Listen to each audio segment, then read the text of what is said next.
Welcome to the Franz van Cat debate. El Comandante is dead. It's so sad. He was our king, our greatest leader, a great man of the revolution. Things will never be as they were before.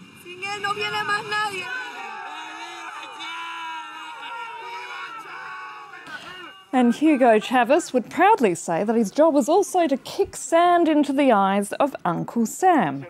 The self-proclaimed 21st century socialist was determined to curb American influence in the region, cozying up to Cuba's Fidel Castro while encouraging fellow Latin American countries to turn their backs on Washington. He was a man who always enjoyed broad support among his country's poor, but he was also a leader who jailed his opponents, sponsored terrorists, and left behind a country plagued with food shortages. However, one thing's for sure, Chavez changed the way Venezuelans see themselves and their country. Now, joining me to discuss his legacy is Natalia Brandler, a Latin American specialist based here in Paris. Sarai Suarez, a Venezuelan journalist from London. Francisco Dominguez, a Latin American specialist from Middlesex University. And from Barcelona, Mark Weisbrot, an American economist who's been closely following Chavez's career. But first, let's take a look at this report by Nicolas Germain. These are some of the last photos taken of Hugo Chavez. He's seen here with his daughters in Cuba just before he returned to Venezuela in February. Chavez had been in Havana to undergo another cancer treatment. Prior to his fourth operation, the leftist leader had announced for the first time his chosen successor. If the situation requires it, respectful to the Constitution, there will be new elections, and you should elect Nicolas Maduro as president of the Bolivarian Republic of Venezuela. Chavez, a former paratrooper, first came to prominence in 1992 when he led a failed coup against then-President Carlos Perez. Regrettably for now, we did not achieve our stated objectives. Now's the time to avoid more bloodshed. Chavez spent 2 years in prison before being pardoned. Whilst the revolt failed, it did help launch his political career. Just a few years later, he swept to the presidency. I swear in the name of my people, on this moribund constitution, I will drive the democratic transformations necessary so that the new republic has a constitution appropriate for today. He soon introduced that promised new constitution, which greatly expanded social protection for citizens. He also used the country's vast oil wealth to finance social programs. But his opponents accused him of taking an increasingly autocratic style. In 2002, Venezuelan opposition tried to overthrow him by force, but failed.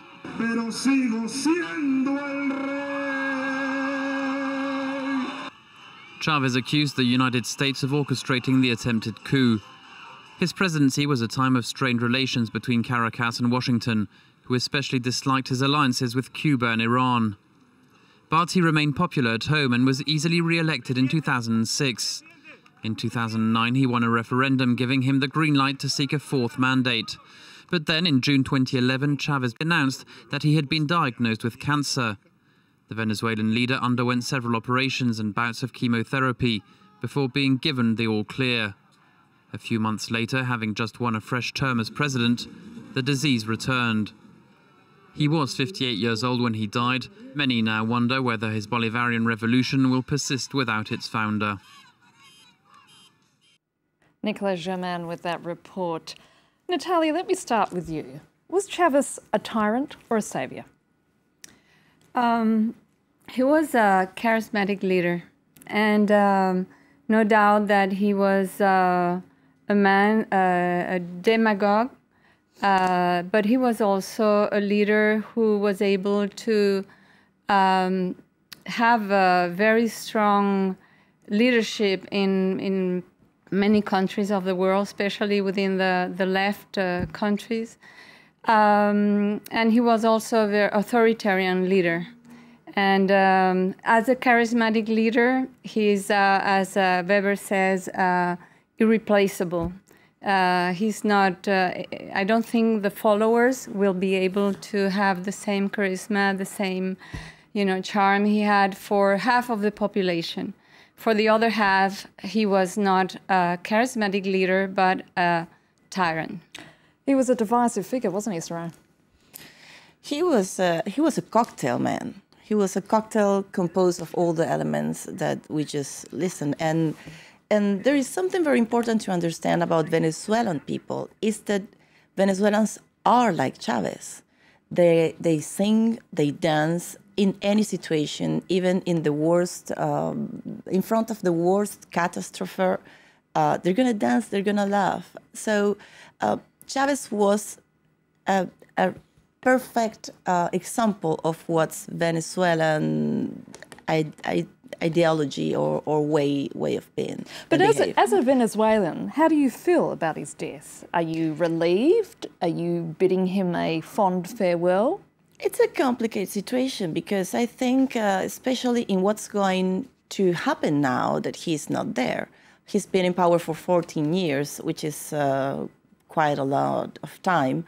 And now we are facing a situation where we had one leader, we had one image of power, and there is nothing behind. He recently said, before leaving to Havana in December, that Nicolás Maduro was going to be the person to vote for in the case of a new election. But it's the first time he gives the power to someone else in his team.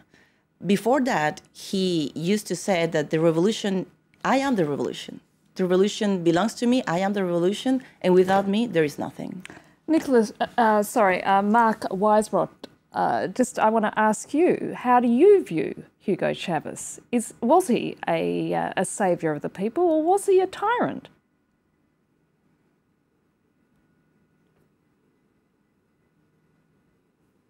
I'm sorry, I think we're having a few technical problems there. Let me just talk to you, Natalia. I mean, let's talk about what he did do. He set up state-run stores selling subsidised food. He established clinics in poor areas. He nationalised dozens of foreign-owned assets. I mean, it wasn't for nothing that he won the support of don't-haves. Well, with a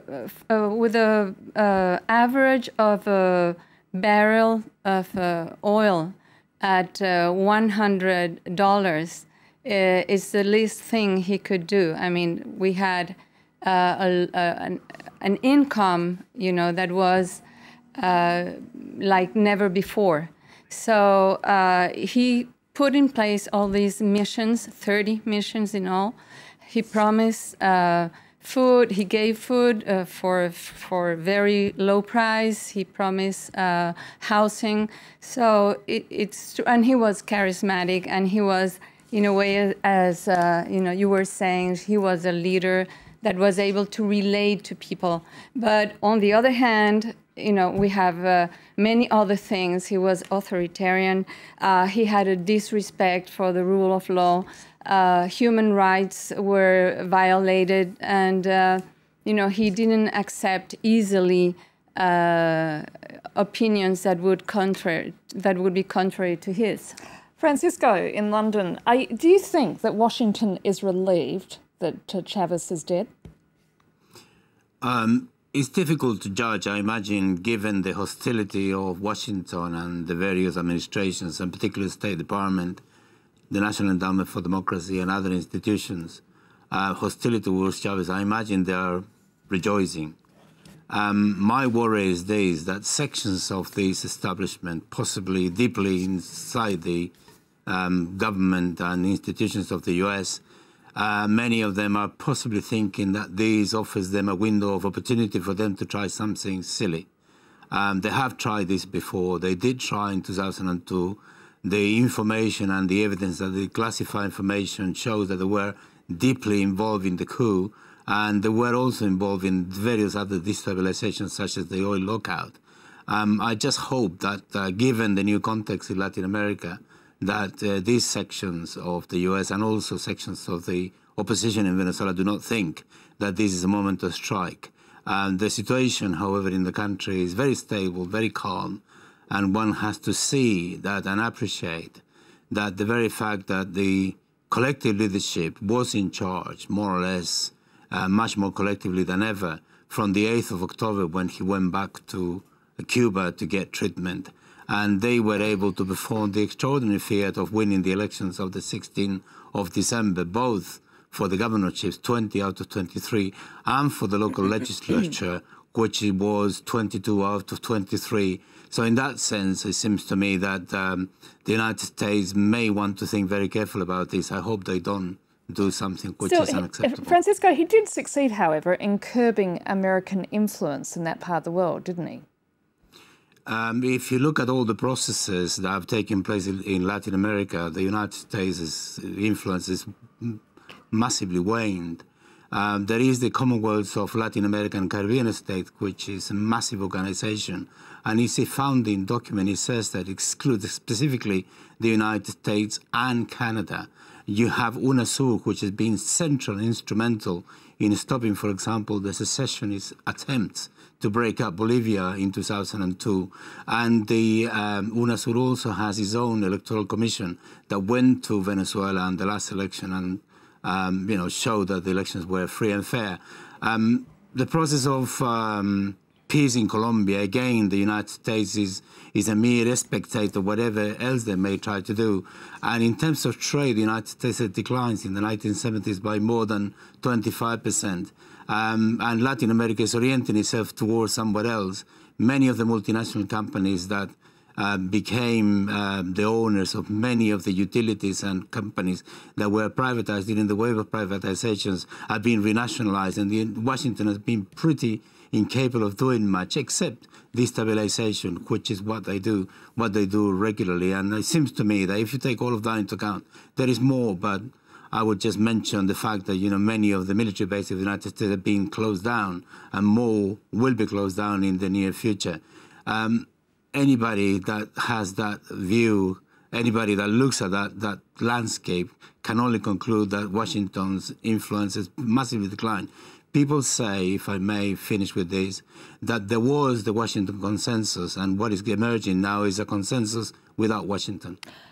Francisco was just talking there about the fact that Washington should be careful in what it does during this period of time, Natalia, that in terms of stability at the moment the country is stable, but no doubt, given the political void that seems to be in existence, things could change. Well, what is your opinion about that? Well, the truth is we're living right now in a permanent state of emergency, or, with no rule of law, because the situation right now is not legal. I mean, who should be in power is right now the President of the National Assembly, because that's what the Constitution says. So it is, in fact, a situation that is not exactly stable. Also, there are fractions, there are fractions within power. We just saw Maduro announcing the country that the president had deceased, and there was not, Cabello was not with him. Because it looks like there is a party division. There is a division. I mean, they have, it's in their own interest to look united and, of course, to remain united. But we know there are fractions within Sarai, was Chavez a disaster for Venezuela? He was a man, and his government is still plenty of contradictions. They say one thing, and they do the opposite. They say that they're going to respect the Constitution, and they do exactly the opposite that the Constitution dictates. So this contradiction permanently in the government is obviously has consequences in the country. They talk about the security, and there is 70 persons, 70 deaths on 100,000. The rate of death in Venezuela is huge. So there is always these contradictions, and obviously this becomes a chaotic government. But what do you feel about the man? I feel it's not easy to have a country that just lose his president and now is facing this electoral situation. Well, did you support plenty it? of confusion. No, I was not a supporter of President Chavez. Why was that? Because I didn't really agree on the politics of these contradictions of this. Obviously, I agree with the distribution of the oil incomes and all these policies, but not the way they were doing. I think mainly of the most of these mission programs were most makeup and not really solving the problems in a deep way. Yes, I would like to say something very quickly because it relates to what you just said. How do we feel? I mean, how would you feel in a country where the Ministry of Defense just said yesterday that the whole armed forces are ready to support Maduro because he has to be the next president. They have to follow the revolution. Last year, the past Minister of Defense said that he rejected the principle of separation of powers, as did the justices, and that they would support they would only support the Chavez president project. So there's no separation of power. It's an authoritarian that has used elections to remain in power. There's a huge hypocrisy in terms of of freedom. They speak that this is a freedom country, but at the same time, they have imprisoned people without trial for years. And, there's all these things have a very strong emotions for many people because they say, yes, we do agree with justice and empowerment of people and a discourse of equality for everybody. We agree. But at what price? But exactly? at what price? Yes. Francisco was talking about the Consejo Nacional Electoral, the electoral council of the country, the institution that organizes elections. The direction of this institution is composed by 4 persons who work for the government and 1 person representing the opposition. How can an institution like that guarantee equality in an electoral process? Sarai, I'm afraid we're going to have to leave it there because it's time to take a break. But do stay with us for the second part of the Franz van Cat debate. Seamos un tilín mejores y un poco menos egoístas. Saludos. Muchas gracias, presidente.